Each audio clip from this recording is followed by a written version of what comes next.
Urine infections ఆడవాళ్ళలో చాలా common గా చూస్తాం. మగవాళ్ళతో కంపేర్ చేస్తే ఆడవాళ్ళలో urine infections are more frequent and ఈ చలికాలంలో ఇంకా ఎక్కువ. ఇది ఎందుకు అన్నది ఈరోజు మన discussion topic. This is doctor Pappu Shanthi from Shanthi maternity and infertility clinic.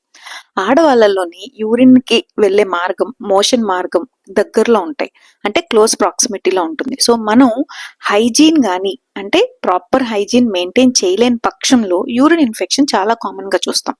మన body everyday, day in day out ఈ ఇన్ఫెక్షన్ తో ఫైట్ చేస్తూనే ఉంటుంది.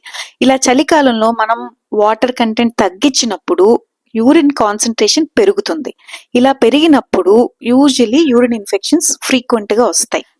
And very important thing in women ఏంటంటే, క్లీన్ చేసుకునేటప్పుడు, అంటే మనం యూరిన్ కానీ మోషన్ కానీ ఎప్పుడైనా క్లీన్ చేసుకునేటప్పుడు it should always be from front to back. Back to front ఎప్పుడూ చేసుకోకూడదు. బ్యాక్ టు ఫ్రంట్ చేసుకున్నప్పుడు ఆ బ్యాక్టీరియా ఏవైతే వస్తాయో యూరిన్ దగ్గరికి వచ్చినప్పుడు మనం వాటర్ కంటెంట్ తగ్గించినప్పుడు ఇన్ఫెక్షన్ అన్నది సెటిల్ అయిపోతుంది. సో ఇవన్నీ అవాయిడ్ చేయడానికి మనం లిక్విడ్స్ ఎక్కువ తీసుకోవాలి.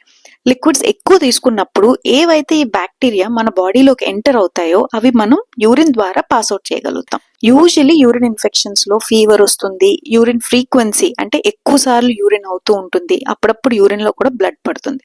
ఇలాంటి సిమ్టమ్స్ ఏమైనా ఉంటే వెంటనే మీ గైనకాలజిస్ట్ ని కన్సల్ట్ చేయండి. This is all about UTI in women. Thank you.